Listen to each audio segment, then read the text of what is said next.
सांसद संजय राउत के विवादित बयान से राजनीतिक गलियारों में हलचल तेज हुई। राउत ने अपने बयान में केंद्रीय गृह मंत्री अमित शाह पर हल्ला बोलते हुए कहा कि लालबाग के राजा सिर्फ अमित शाह को दर्शन देते हैं, मराठी आदमी को नहीं। राउत के इस बयान पर पलटवार करते हुए प्रवक्ता ज्योति वाघमारा ने कविता के माध्यम से उन्हें करारा जवाब दिया है, जिसका वीडियो बहुत ही वायरल हो रहा है। संजय राऊतांनी आज जे विधान केलंय की लालबागचा राजा फक्त अमित शहांना पावतो, मराठी माणसांना नाही, असं म्हणणं म्हणजे त्या गणपती बाप्पाच्या चरणावरती डोकं टेकवणाऱ्या करोडो गणेश भक्तांचा अपमान आहे। जर खुद्द उबाठा होता लालबागच्या राजाच्या चरणी नतमस्तक, जर खुद्द उबाठा होता लालबागच्या राजाच्या चरणी नतमस्तक, तर मग बाप्पाचाच का अपमान करतायत हे विकृत बुद्धीचे राऊत सारखे हसतात।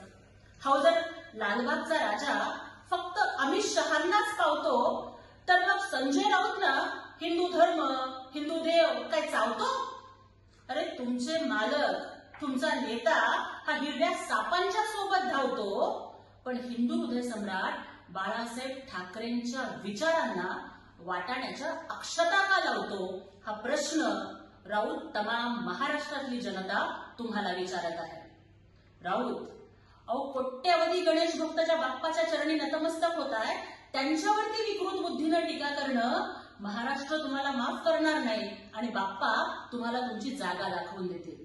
आणि तुम्ही जे म्हणताय ना की तुम्हाला गणपती बाप्पा पावत नाही, तुम्ही रोज मांस, मटण, मच्छी खाऊन दगडूशेठ हलवाई गणपतीच्या दर्शनाला जाणाऱ्यांच्या संगतीमध्ये बसताय, मग बाप्पा कसा पण तुम्हाला पावणार? हे बघा, आम्ही सुद्धा मांसाहार करतो, पण आमचा धर्म, आमची संस्कृती आम्हाला एवढं तरी शिकवते की मटण खाऊन देवळात जाऊ नये।